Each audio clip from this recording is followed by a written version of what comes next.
As a paper crafter, one of my essential items is my craft mats. Now I've got a number of different craft mats because they all do different jobs and some of them are more suitable for projects than others. So I'm going to talk you through today which craft mat I choose and when, and the pros and cons of each different type. Let us know in the comments which one you have, which is your favourite and which is definitely on your wish list too. Links for all the mats I'm using can be found down in the description below, and of course don't forget to give this video a thumbs up. Now let's start first of all with the self-healing mat, because this is probably one of the first types of mats that I ever owned, and a lot of paper crafters will do too. Now the beauty of these mats is, if you like your craft room to look pretty, is they usually come in different colours. This one is grey on both sides.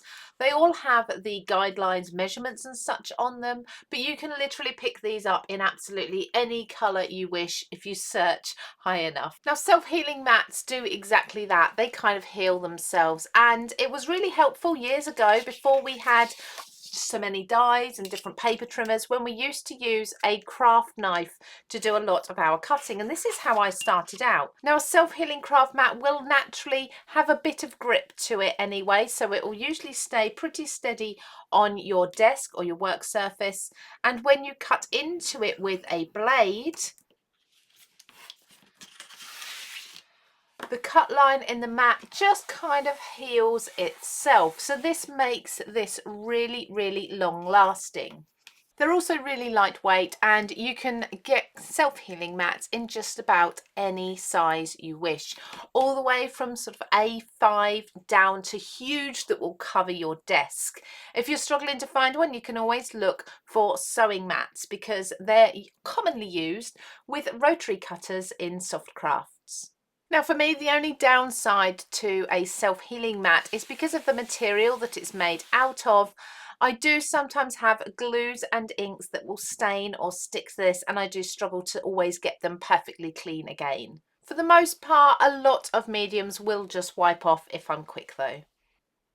Now on to a magnetic mat. Now you may find that something like a self-healing mat also has magnetic properties, or you may have just picked yourself up the Creative Craft Products magnetic mat on its own. So this one feels more like a thin sheet of metal, so it's a little heavier than a self-healing mat. Again, it does have all the guidelines on it, and it also comes with strong magnets for holding your project still on.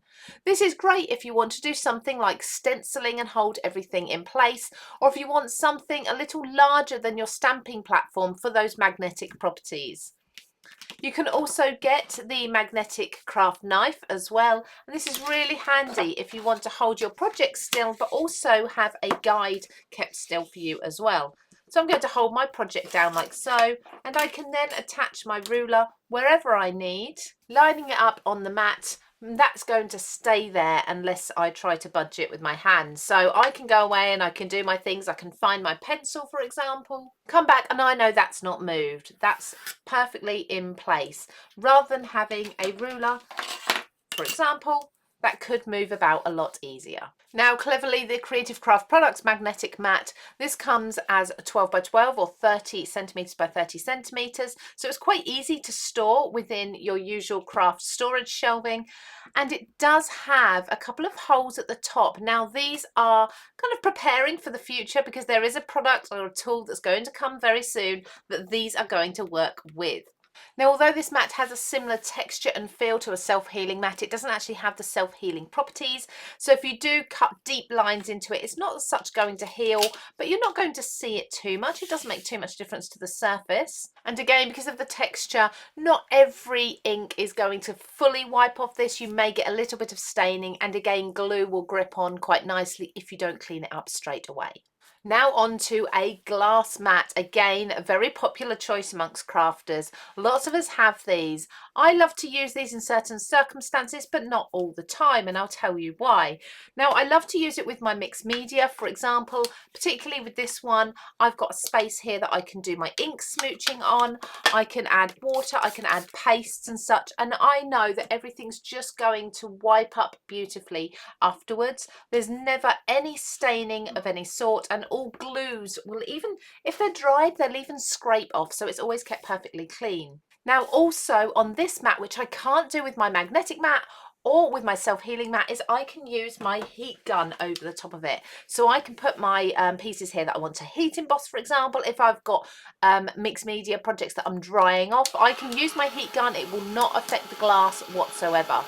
The glass, of course, is also really tough with your craft knife or your other cutting tools, and you're not going to mark the surface at all. It's a really hard surface to cut against too, so if you're doing fiddly pieces, you're going to get a really nice clean cut against this. Now, the only downside to a glass cutting mat is if you like to film your craft projects being made, you do have the issue, as you can see there, with reflection and lights on it. So sometimes it's best to have a self-healing mat or something with a similar texture if you are filming your cards being created, but also it's a little bit heavier. So the larger the size you get, the harder it is going to be for you to store. And of course you want to avoid breaking it, so you need to keep it tucked away somewhere safe.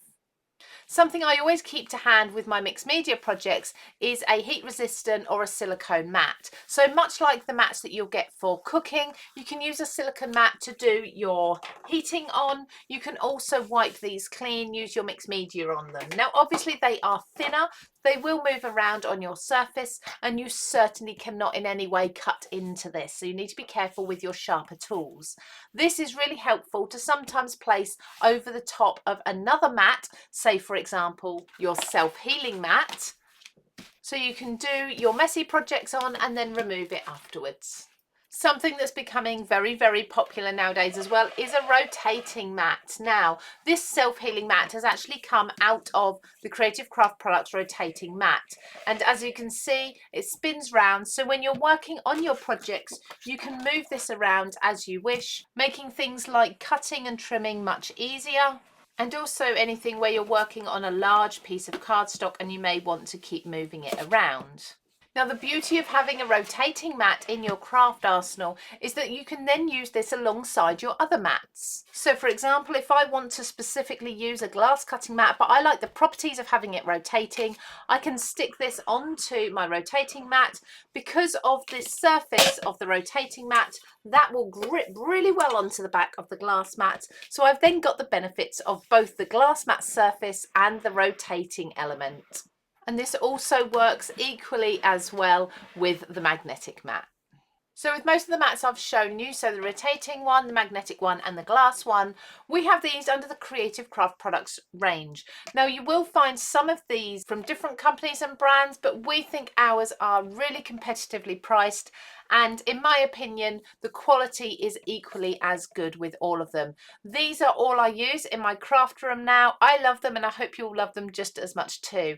Like I say, let us know in the comments which craft mat you favour and why, and is there any that we've missed out and haven't come across yet. If you like product comparisons like this, don't forget, of course, to subscribe to our YouTube channel just at the top here. And we think you'll also like this comparative video just here too. Take care, everybody. See you again very soon.